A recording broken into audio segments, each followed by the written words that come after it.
Eu estou aqui com Glauco Campelo, um dos mais importantes arquitetos brasileiros, e entre várias obras, Glauco se especializou na adaptação de uso em prédios históricos e o diálogo com o tempo contemporâneo.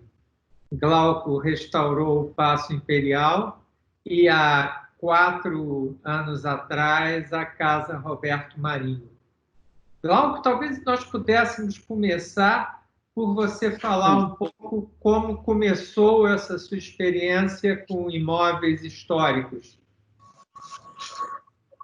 Isso começou com o Paço, justamente, porque quando eu cheguei de viagem de Milão, encontrei aqui um momento no patrimônio em que o Aloysio Magalhães, um velho amigo meu de Pernambuco, estava dirigindo o patrimônio, estava na Secretaria de Cultura, e me chamou para assumir a diretoria regional no Rio de Janeiro. Mas a sua intenção real era que eu me ocupasse daquele restauro lá do Paço. E foi assim que eu, então, me envolvi com essa questão da restauração. Foi uma experiência importantíssima para mim, assim, como arquiteto. Vamos lá, mais de 2 anos trabalhando naquela obra, e eu trabalhando e estudando, porque eu já tinha contato com o patrimônio, desde meu tempo de estudante no Recife. Era amigo do Ayrton Carvalho, que era diretor regional lá do patrimônio, e convivia com as pessoas ligadas ao patrimônio lá. Depois fui para Brasília, tive um desenvolvimento de meus trabalhos junto a Oscar, viajei para Milão, para a sede fundadora, e quando cheguei aqui encontrei essa situação de Aloysio, que era um velho amigo de Recife também, à frente do patrimônio histórico, me convidar para assumir a diretoria regional. A tese dele era que a formação de arquiteto era muito importante para dirigir uma diretoria regional. E me pôs com essa condição lá. Mas eu, naturalmente, me debrucei sobre o assunto, me aproximei das pessoas do patrimônio, havia quadros excepcionais lá. A minha ligação com Augusto Silva Teles foi muito importante para a minha formação de patrimônio, de conhecimento das coisas do patrimônio. E, logo a seguir, o Aloysio propôs, então, que nós, através da diretoria regional, fizéssemos o projeto de restauro do Paço. E recomendou que eu levasse um grupo lá, porque o Paço, a essa altura, ele funcionava, havia funcionado como correio de telégrafo, e aí ainda tinha lá uma ocupação dos correios. E havia lugar onde se poderia instalar um pequeno grupo para começar esse trabalho de restauro. Eu, então, em vez de levar um pequeno grupo, levei toda a diretoria regional para lá. E foi assim que começamos essa obra lá no Paço. E era um objeto extremamente difícil ou quase impossível de restaurar, no sentido de restaurar uma imagem original, né? Porque é um prédio que veio se construindo... E sofreu muitas modificações e serviu a atividade diferente ao longo de sua vida, mais de 200 anos de existência. Era um projeto antigo do Alpuim, não é? Que foi, inicialmente, era a casa foi o Palácio do Governador da província, da colônia.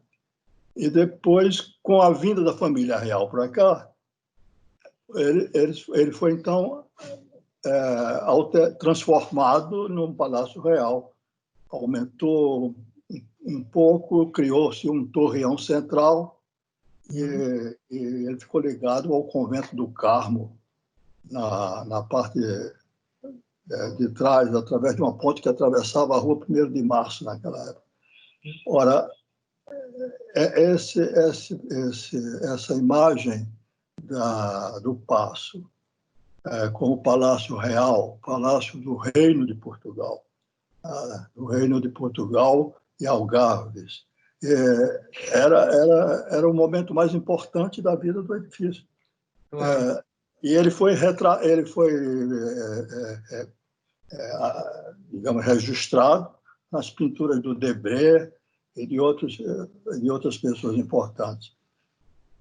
Depois disso, a vida do Paço foi uma coisa tumultuada. Ele, já no Império, sofreu modificações assim que quiseram transformá-lo num prédio neoclássico. Era uma coisa assim um pouco incongruente. O principal prédio colonial, né, transformado. Pois é. Depois com a República, ele passou a funcionar, primeiro foi oferecido ao Itamaraty, que não quis, havia preconceitos com as coisas do Império. Sim. E ninguém não se ocupou com nenhuma coisa importante, mas os Correios foram para lá, os Correios do Telégrafo. E eles fizeram um restauro em 1929, transformando o Paço num grande prédio assim, de arquitetura neocolonial. Que é um episódio assim interessantíssimo na vida do Paço, né? Porque ele se transformou numa caricatura dele mesmo. Sim.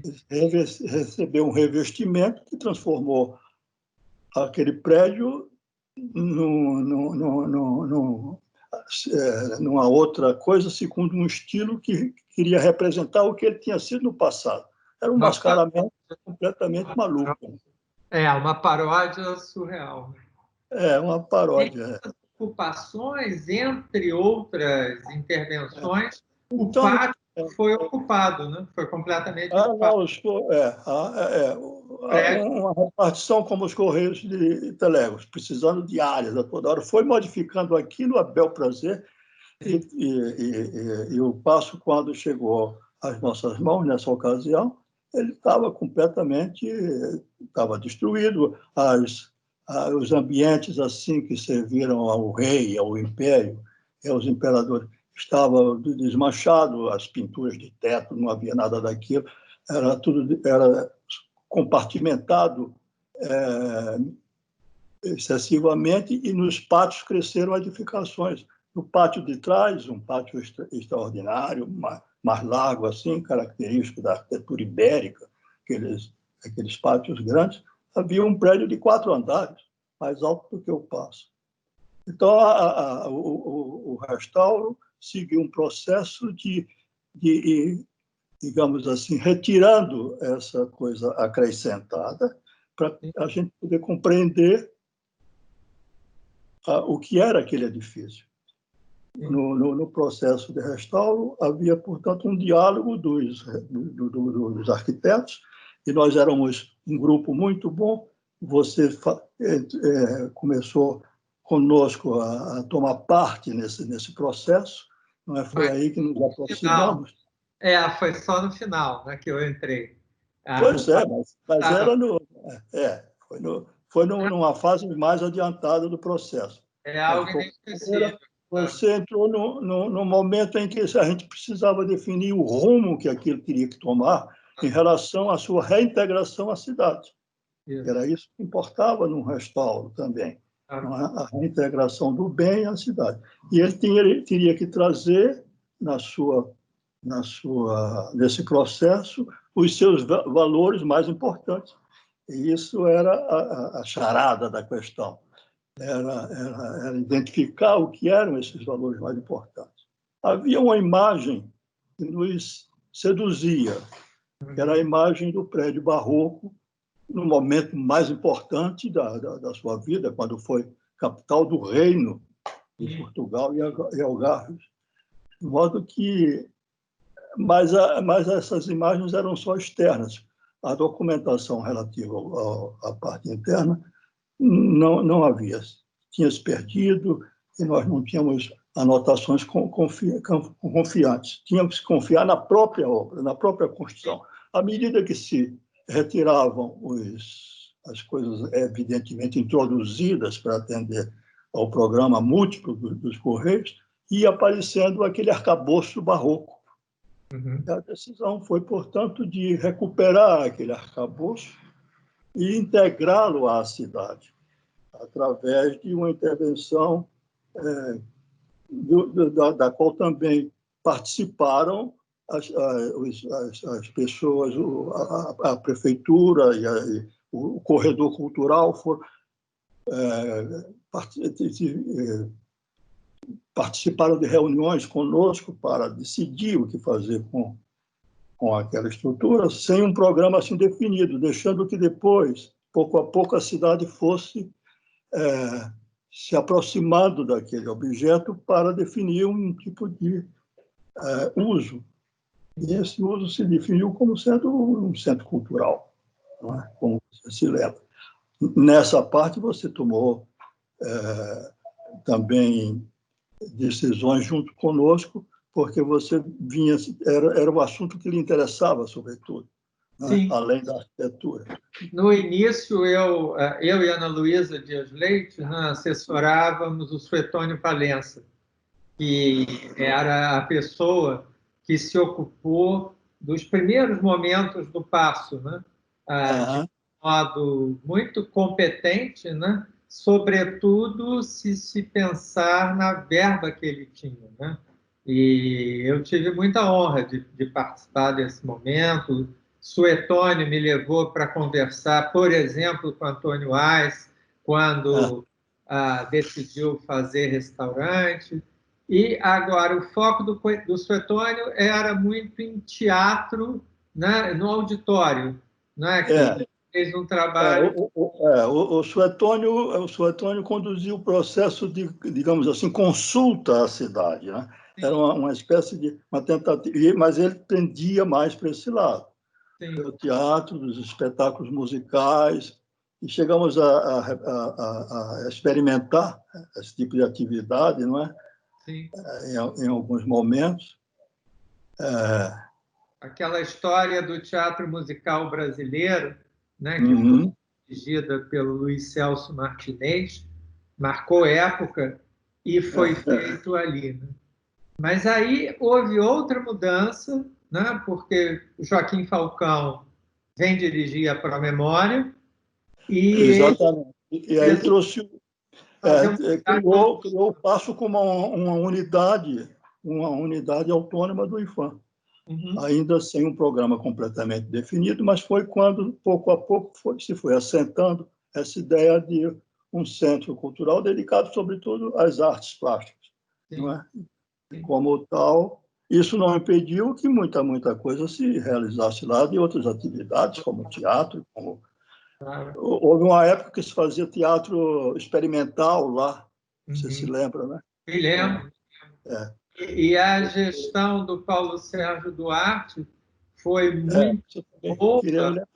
Foi a primeira gestão, assim, ele foi convidado por Joaquim, não é? A assumir a direção daquela unidade nova. E ele deu o primeiro impulso a isso. Sim. E estabeleceu definitivamente esse diálogo, né, entre contemporâneo e história, que só faz bem a eles dois, né? Torna o contemporâneo mais contemporâneo e o histórico mais histórico. Exatamente. E o Paço teve muita sorte com os dirigentes, não é? Porque depois do Paulo Sérgio, você não assumiu imediatamente. Vieram mais alguns, mas todos foram competentes em relação à ação do centro, daquele centro de cultura do IPHAN. E quando você chegou, deu essa configuração definitiva de um centro cultural dedicado, sobretudo, às artes plásticas, né? E com a movimentação também de outras atividades. Eu tive a grande ajuda da boa lembrança da gestão do Paulo Sérgio. Uhum. Do lado, o prédio estava em muito bom estado arquitetônico e tive um conselho, né, que você integrava, o Ítalo Campo Fiorito, Heloísa Buarque de Holanda e o Luiz Áquila, né? Conselho foi absolutamente fundamental. Até porque meu primeiro gesto foi desmarcar todas as exposições que estavam marcadas, né? Que eram, enfim, um tanto... não estavam no nível que o Paço, que nós queríamos que o Paço tivesse. Bom, e esse conselho foi me acompanhando. Mas, Glauco, voltando, eu acho uma faceta muito interessante do seu processo é a questão de se instalar dentro do prédio, né? Quer dizer, eu estava me lembrando disso também. Nessas duas experiências, com o Paço, em que nos instalamos lá, e com a Casa Roberto Marinho, também se procedeu quase dessa mesma maneira. Você se instalou lá, praticamente, não é? E eu fiquei acompanhando todo o processo, e o projeto não se definiu no primeiro momento. O projeto tinha umas linhas gerais, lógicas, assim, de ação em relação à casa, para transformá-la no centro cultural que é hoje, mas isso foi se definindo, tanto esse processo, tanto essa forma administrativa, cultural, como também a parte arquitetônica, as providências de intervenção na construção, foram se definindo com o contato. O prédio restaurado, ele comanda um pouco o processo, não é? Eu costumo dizer isso. Você tem que ouvir o que aqueles espaços arquitetônicos originais de quem é que eles estão falando, né? Foi assim o Paço. E agora, esses dois processos, é engraçado porque eles são de natureza diferente. No Paço, você tem um edifício que tinha sido um palácio real e que foi sofrendo uma série de intervenções e que o foram mascarando. Então, a ação tinha que ser de afastar todos esses mascaramentos. Já no centro, na Casa Roberto Marinho, a situação era diferente. A casa pertenceu à mesma pessoa sempre, não é? E tinha, no passado, também tinha, não era só uma residência privada, ela era uma residência privada que cumpria também um papel, de certa maneira, público, porque funcionava como, digamos assim, o local de recepção, de boas-vindas aos viajantes e pessoas importantes que vinham ao Rio de Janeiro, e à sociedade mais culta do Rio de Janeiro, recebia os artistas nacionais, promovia festas, tinha esse lado assim de grande presença na vida mundana e elegante e cultural da cidade. Não é? Isso aí, então, era justamente essa memória que tinha que ser preservada. Mas, ao lado disso, você tinha que preparar aquela construção para receber as exposições da coleção que os proprietários haviam reunido, o proprietário, sobretudo, que era uma coisa pessoal dele, não é? O interesse pelas artes plásticas e a coleção extraordinária que ele reuniu, tudo isso fazia parte do que tinha que ser preservado e transformado nessa atividade cultural que é hoje a Casa Roberto Marinho, uma coisa importantíssima no Rio de Janeiro.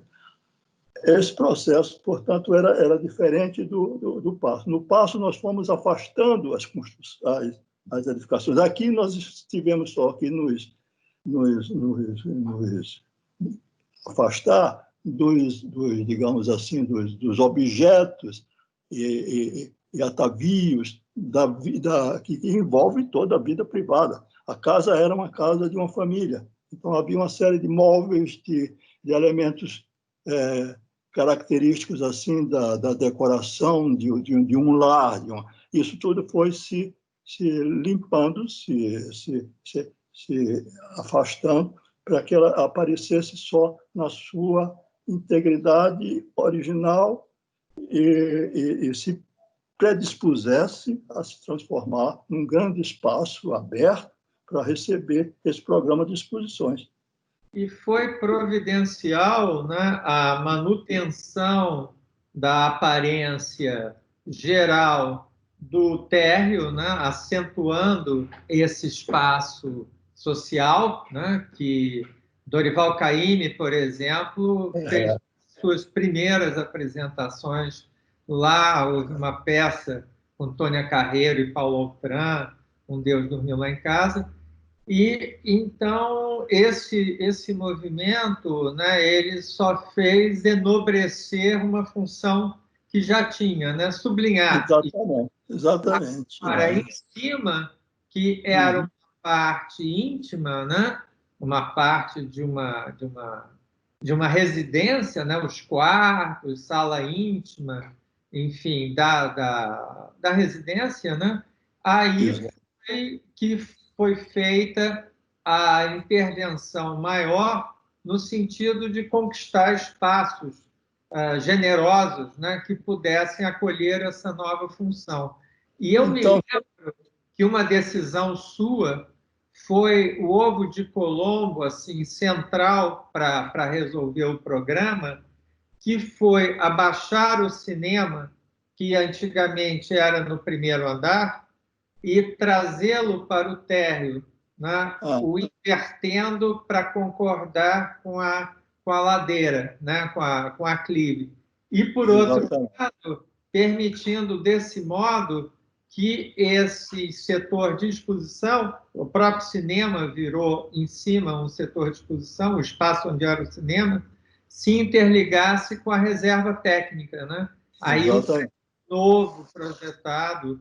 E quando você sugeriu isso, né, acho que o fluxo todo ficou óbvio, né? O fluxo se organizou naturalmente, né? Os salões embaixo ficaram para atividades assim mais gerais e também exposições, como você tem feito, né? Servido de um auditório, que é o cinema que estava em cima, passou para baixo, e também aquele lugar para onde ele veio era um lugar escalonado, porque já começava a subir o terreno com pedras e tal, e a cozinha era seguida de uma copa, numa cota mais alta, que era seguida de um depósito. Isso permitiu o desenvolvimento da plateia ali quase que naturalmente no terreno existente, sobre o terreno existente, não é? Então, a própria casa vai falando, vai dizendo como é que ela pode se acomodar ao que você está pretendendo fazer. Isso aconteceu lá. Depois, a introdução da reserva técnica, que era por necessidade e pela ambição do empreendimento, uma coisa que tinha que ter uma área bem grande, não podia ser uma coisa pequena, diminuta, ela tinha que surgir sem afetar a leitura, a presença da casa colonial, tal como tinha sido concebida inicialmente. Então, ela surgiu num ponto ideal para o funcionamento da ligação entre a reserva técnica e os salões de exposições, né? Através daquele elevador entre uma coisa e outra, e também com uma feição que a distancia da casa, não é? Sem embargo do seu volume. E aí surgiu uma coisa assim extraordinária, que você convidou a Betty Jobim para fazer aquela obra de escultura de cimento na parede da casa, e aquilo completou lindamente essa intenção de afastar aquilo como uma coisa especial, mas, ao mesmo tempo, fazê-la conviver com a casa. Fazendo passagens de cor, né, de volume, de sombras, né? Exatamente. Isso resolveu de maneira preciosa. Aliás, são 3 coisas nas escolhas de obras que você, com uma felicidade enorme, escolheu para povoar o jardim, né? que perdeu os seus gansos, os seus cisnes. Os seus flamingos. Né? Os seus flamingos, né?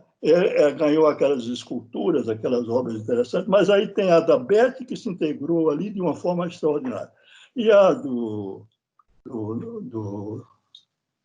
nosso... Ascânio? Hein? Do Ascânio, ela se Não, integra... eu quero falar lá junto à reserva, a casa de máquinas da entrada. Maria Martins? Não. A Maria Martins também, a Maria Martins também. Mas a do Carlos Vergara, a intervenção do Carlos Vergara. É uma coisa extraordinária, porque nós queríamos esconder aquele bloco destinado aos elementos da estrutura, da chegada de energia, as casas de força. Não queríamos que aquilo contasse. E aí tínhamos ali umas palmeirinhas lá. E o Vergara trouxe uma vegetação, não sei de que planeta, galhos e gravetos e coloridos assim de aço, e que deu uma alegria enorme àquele espaço ali. Com certeza. E resolveu completamente esse problema do jardim como um elemento que se torna ali uma coisa fantasiosa, e a gente nem percebe que atrás tem uma construção com esses elementos técnicos assim construção, né? Que só foi feita porque realmente a carga de eletricidade que um centro cultural passa a demandar é muito distinta da carga de uma residência, né? Isso foi uma das questões técnicas assim, mas envolvendo também a arquitetura, porque envolvia o aspecto dos ambientes internos, né? Que surgiram, aqueles salões surgiram com a eliminação das paredes que compunham os quartos, as câmaras, as bibliotecas do andar de cima da vida da família. Isso tudo cedeu lugar àqueles salões, não é, mais ou menos extensos. Sim. Deixamos aquele banheiro para praticamente relembrar o que era a casa quando habitada, não é? Formada com seus quartos, seus confortos. Né? E aí, nisso tudo, nós tínhamos que passar com uma inimaginável quantidade de equipamentos técnicos para a casa também funcionar adequadamente, com iluminação, ar-condicionado, correção de umidade, que depende exclusivamente de máquinas que você teria que instalar, né? E nós usamos para isso o espaço entre o forro do andar de cima e o telhado, e as passagens todas foram resolvidas com as intervenções, digamos, técnicas assim adequadas. Tivemos o que fazer reforços nas estruturas, e aí contamos com a colaboração extraordinária do nosso calculista, do Filizola. Foi tudo muito, muito feliz nessa coisa. E, por fim, nós tínhamos que fazer um pavilhão em torno daquela mangueira. Sim. Que tínhamos lá no estacionamento para acomodar o café e a parte de salas de aulas. Não é? E aí não tinha nenhuma coisa que prendesse o desenvolvimento de um trabalho completamente moderno ali. Mas alguma coisa tinha que mostrar que aquilo estava sendo construído no lugar daquela casa. Isto é, ao lado daquela casa, em terreno que participava daquela unidade. Nós não abrimos mão da linguagem de uma construção completamente moderna, mas adotamos dois pontos assim que, de certo modo, interliga aquela pequena construção com a casa. O primeiro são aquelas colunas dóricas que tem nos grandes vãos assim das varandas e lá do pavilhão da piscina, onde se instalou a administração. Não é? Essa coisa. E a segunda é a cor. Tinha que ser cor-de-rosa. Como é que se obtém um cor-de-rosa? Com muito branco e uma pitada de vermelho. Foi o que fizemos lá. E ela parece, portanto, uma coisa da mesma família da casa. Né? Com certeza. E ela fornece, né? Você também fez um muro, né, com pedras brutas, né? Ah, sim, claro. A fita, né, dá uma diferença. E das mesas, né, do café, a pessoa tem uma das melhores visões da casa, né? Porque a enquadra lá no fundo, né? E no ângulo menos conhecido. Agora, um dos grandes sucessos também, a meu ver, da sua intervenção, é que nada é forçado, né? Tudo parece natural, né? E eu acho até que um leigo que ali chegue pensará que a casa sempre foi assim, né? Não terá ideia do esforço para que isso acontecesse. O gesto que eu acho que foi também fundamental foi o convite ao Antônio Carlos Fontoura para fazer um filme, né? Antes de desmontarmos a casa, nós ornamentamos com do mesmo modo que era quando a família ali vivia, e foi feito um filme notável, né? Sobre mostrando a casa, quer dizer, a memória da casa ficou preservada nessa última fase, né? E o que facilita muito, porque não são inúmeros, mas alguns visitantes vão à casa na expectativa de reencontrar o espaço residencial. Né? E esse filme, no auditório, sacia esse desejo, em parte. E a casa pode ser o rumo, né, de outra encarnação arquitetônica e de função. Né? Pois é. Mas aquela casa é um pouco o resultado dessa parceria, porque você e a Alicia também, com meu pequeno grupo que constitui o meu escritório quase caseiro, não é? Trabalhamos juntos. Foi um trabalho de equipe, Eu me lembro quando nós estávamos estudando assim, o auditório, que também é cinema, não é? Só podia ser da parte de vocês a lembrança de utilizar aqueles quadros longos lá, aquela pintura que, de algum modo, nós repetimos o que havíamos feito no Paço, né? Porque quando o auditório do Paço foi transformado em cinema, e que teve vida durante um determinado período, nós colocamos grandes telas também, uma tela da Mônica Barqui, para servir, né, de absorção. Porque é interessante você ter a presença, saber que está num espaço de cultura, que existe a coleção em todos os espaços. Agora, e o trabalho também de conceber o programa da casa, esse programa foi feito em diálogo absoluto com a própria arquitetura, né? Com a legislação da região, com a própria arquitetura. Né? Não foi feito um projeto para depois encaixar num imóvel, né? Ao contrário, ele foi um permanente diálogo. Né? E, nesse sentido, esse processo com você e seus ajudantes, arquitetos, foi fundamental. E outra pessoa que entrou mais no final, mas que também foi maravilhosa, foi a Mônica Lobo, né, que fez... Mas a colaboração dela foi extraordinária.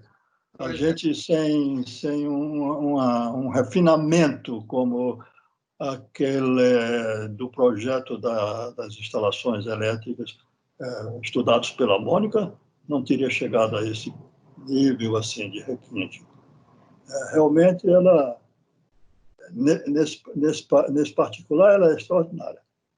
Você sabe, Glauco, eu acho que uma das maiores virtudes, né, dos seus projetos de readaptação é a maneira elegante e discreta que você intervém nos imóveis, né? Quer dizer, você jamais procura ter um protagonismo, né, maior do que o objeto que você está interferindo, né?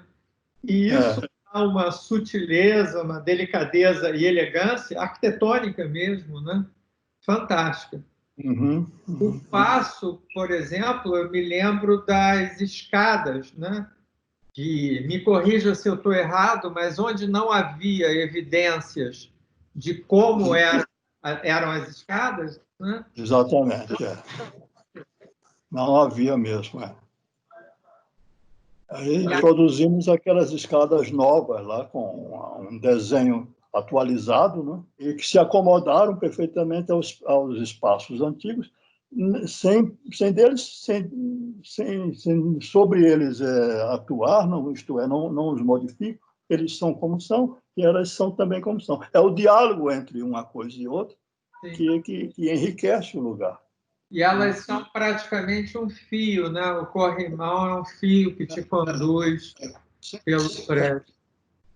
A solução dos banheiros também, por exemplo. Em geral, quando se faz restauro assim, termina-se fazendo uma modificação no lugar onde vai fazer o banheiro. Não há outra maneira de resolver uma coisa, um elemento como um banheiro num lugar que nunca teve banheiro. Mas lá nós deixamos as janelas de alto a baixo de venezianas nos banheiros, estão perfeitamente bem, estão funcionando os banheiros, e o assoalho entra no banheiro. Verdade. Ele só é de mármore, onde tem o problema do uso do respingo das águas, etc., e é protegido. Ele é como um objeto, né? Ele surgiu naturalmente, surgiu como um equipamento. Sim. Num lugar que recebia comodamente aquele equipamento, e não como um cômodo, assim, entravado no meio de uma construção completamente diferente. Isso ocorre muito na restauração. É verdade, é verdade. Por isso que lá na casa Roberto Marinho, no andar de cima, ter que fazer banheiros tinha que ter um banheiro para o público, porque você não pode ter um andar sem um banheiro, que pode surgir uma inconveniência, uma necessidade urgente, e aí tem que ter um banheiro. Então, nós deixamos um dos banheiros da casa, o que servia aos filhos, não é? Ali, a garotada da casa tinha aquele banheiro e nós deixamos tal como ele era. Limpamos um pouco, eliminamos algumas coisas e ele ficou. E ainda serve para o visitante que está seguindo aquele roteiro lindíssimo das exposições perceber que aquilo era uma casa que funcionava com uma família usando, etc. Com certeza. Então, são coisas assim. Mas essa coisa de minha ação nos projetos de restauro é um pouco decorrente do meu temperamento. Também na minha arquitetura eu faço as coisas sempre lembrando das coisas mais simples do passado, das coisas sem abrir mão de ser inteiramente moderno, inteiramente atualizado. Mas é que eu acho, nos estudos que fiz, observando a arquitetura brasileira, como se desenvolveu, eu cheguei à conclusão de que as dificuldades com a realização de obras importantes no tempo, por exemplo, da colonização, do crescimento, os programas de de conventos e coisas, eram programas importantes e dependiam de intervenções assim sofisticadas para a época, né? E na colônia era impossível, e tinha que haver, então, adaptações. Essas adaptações terminavam por simplificar o problema. Sim. E essa coisa de simplificar o problema transformou-se numa coisa que era um atributo novo da ação na colônia. A arquitetura, então, passou a ter esse atributo da simplificação como um valor. Sim, É uma sim. coisa que se repete nos vários desenvolvimentos da arquitetura brasileira. Quando os franceses chegaram aqui com o Grandjean de Montilly, trouxeram aqui, era um arquiteto de altíssimo nível, isso é raro. Chegar numa colônia, um arquiteto bom. E ele também se adaptou às circunstâncias. A alfândega é uma coisa de uma simplicidade extrema. A casa dele é uma casa colonial brasileira, sem abrir mão de ser uma casa neoclássica, não é? Sim. Eu acho que, quer dizer, eu tenho assim, no meu modo de ver a arquitetura e no meu modo de agir, de projetar, e essas coisas estão presentes. Isso talvez facilite a minha relação com esse problema da restauração. Outra obra maravilhosa foi a obra que você fez recentemente no Museu da Inconfidência, né, em Ouro Preto, né? Um acréscimo também que estabelece um diálogo. Ele possui essa simplicidade sóbria, né, que é linda, a qual Lúcio Costa falava de carrure, né, lusitana, né? Ele usava esse termo francês, talvez por ironia, mas carrure lusitana. Exatamente. Lá em Ouro Preto, aquela casa, ela se retrai, porque você fazer no paramento da rua, como são as outras casas, ia ter um compromisso muito mais grave. Então, ela se retrai, mas ela se retrai fingindo que é uma casa de Ouro Preto. Sim. Não é? E é só o fingimento, porque quando você se aproxima, ela é absolutamente moderna, absolutamente rigorosa no desenho modernista. Eu fiz o acesso pelo jardim que leva ao centro de convenções lá do museu, que é um cineminha, um auditório que tem numa casa antiga que se guardou lá. Uhum. Eu estou me lembrando também de outra obra maravilhosa, essa em Tiradentes, se eu não me engano, o Centro Ives Alves, não é?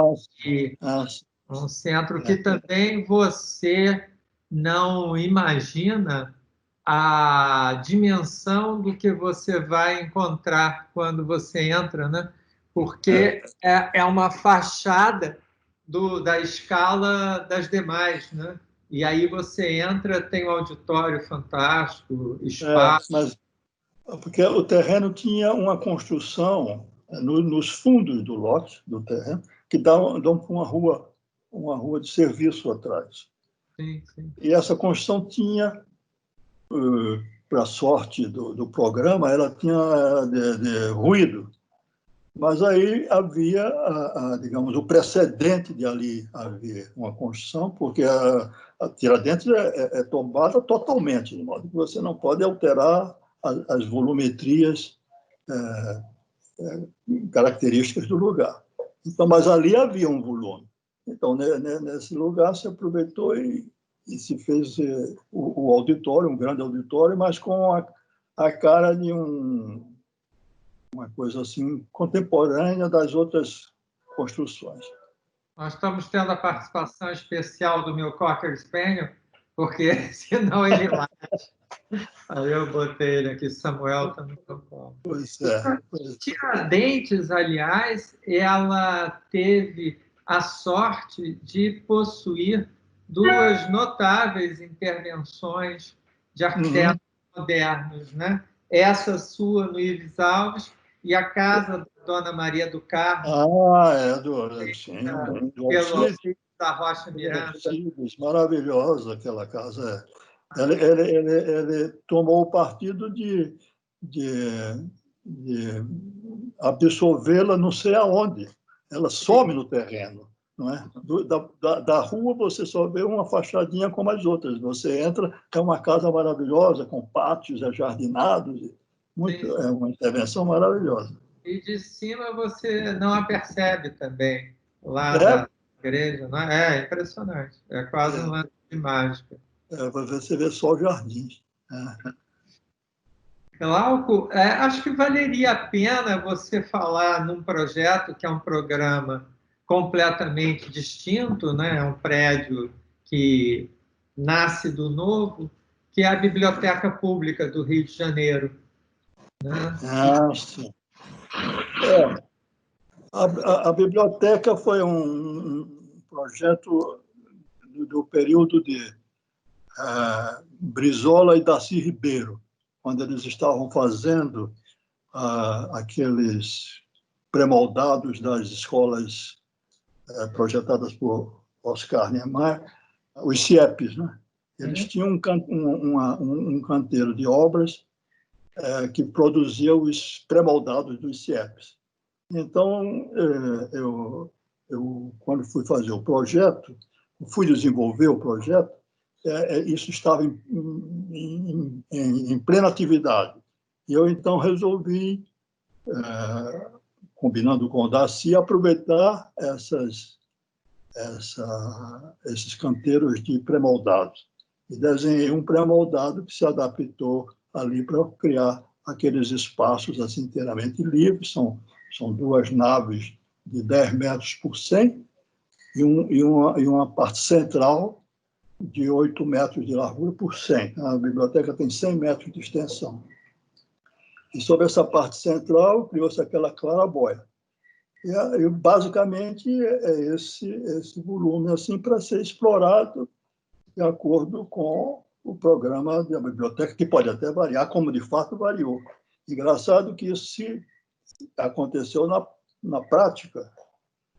O programa mudou, o programa de biblioteca, e eu tive a fortuna de ser convidado numa segunda fase, em que ela já tinha sofrido um pouco de deterioração, acho que 20 anos depois, para fazer uma nova intervenção, uma intervenção de restauro na biblioteca.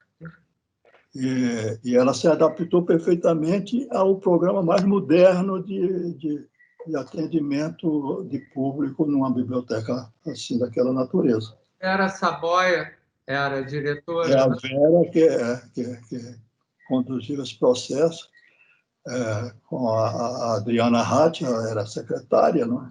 Sim. Deram todo o apoio. E na parte de equipamentos, com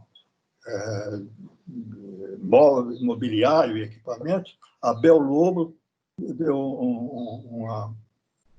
uma contribuição também muito extraordinária lá.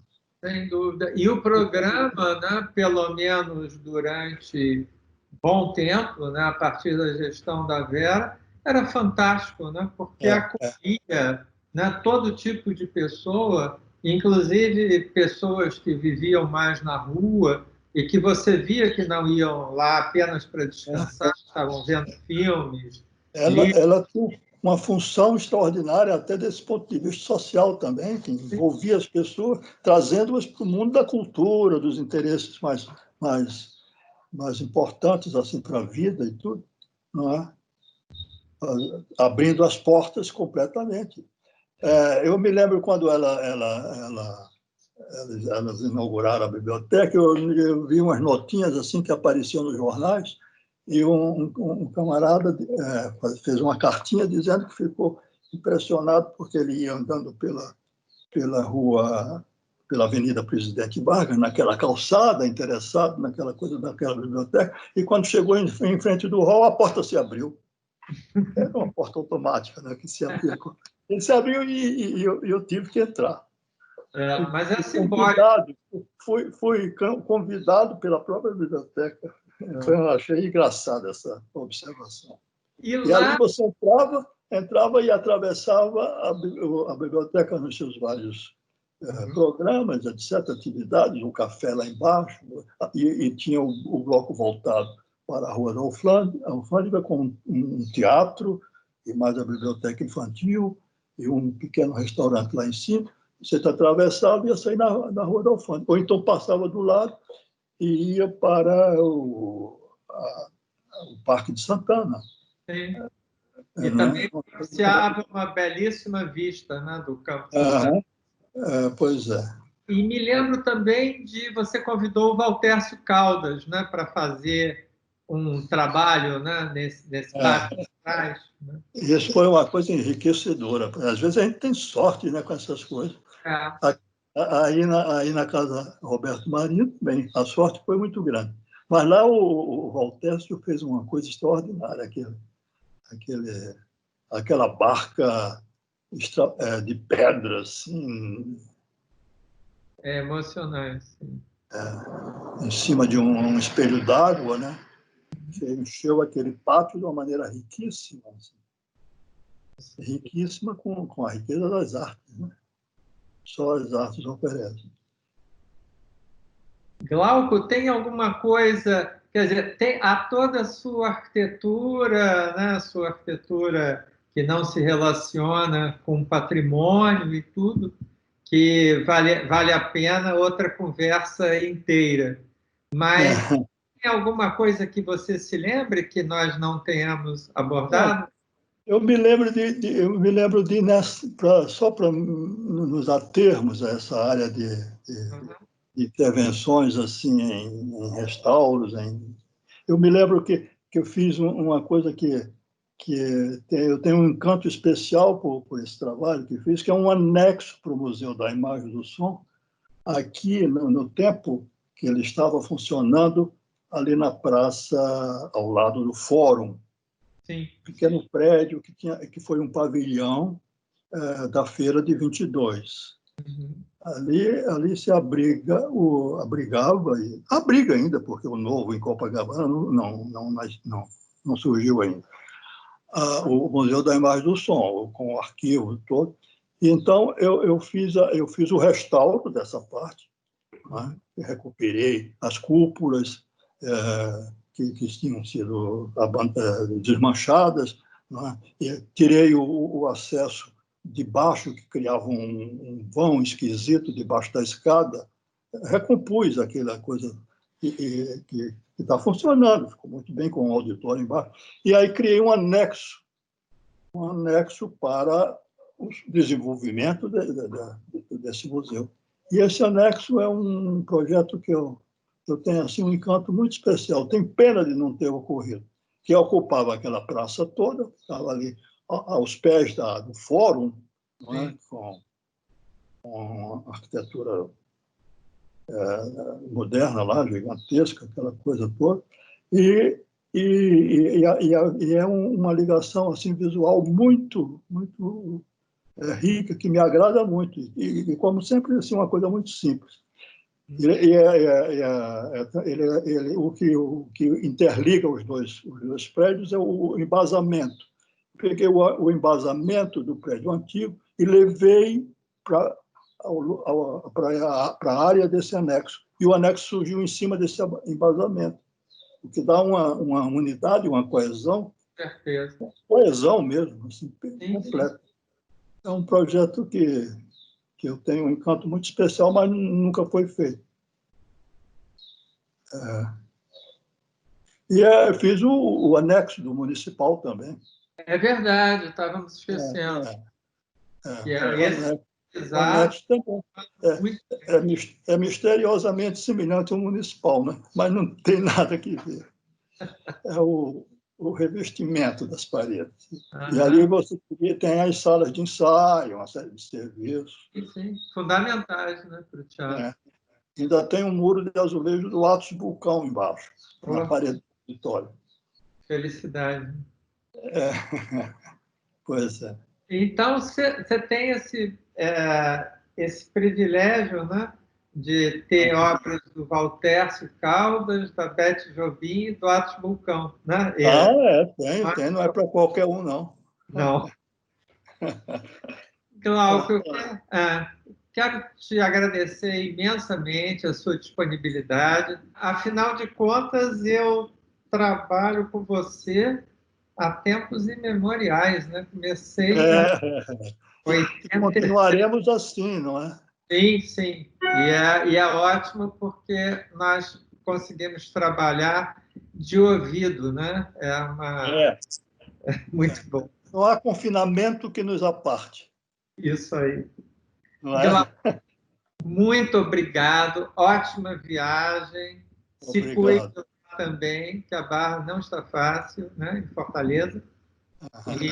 E é isso. A gente sabe que o mundo vai mudar um pouco. Sim, sim. Depois dessa.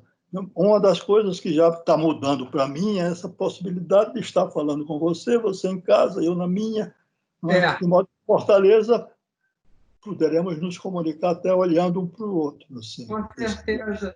Você sabe, Glauco, que na quinta-feira que vem eu vou fazer uma conversa com a Cristina Canali, que está em Berlim, né? Então, essas coisas assombrosas, né? E foi também porque esse tempo de recolhimento me deu o tempo necessário para fazer essas conversas gravadas que eu sempre quis fazer, né? Então, acho que nós estamos constituindo, no final das contas, um acervo importante.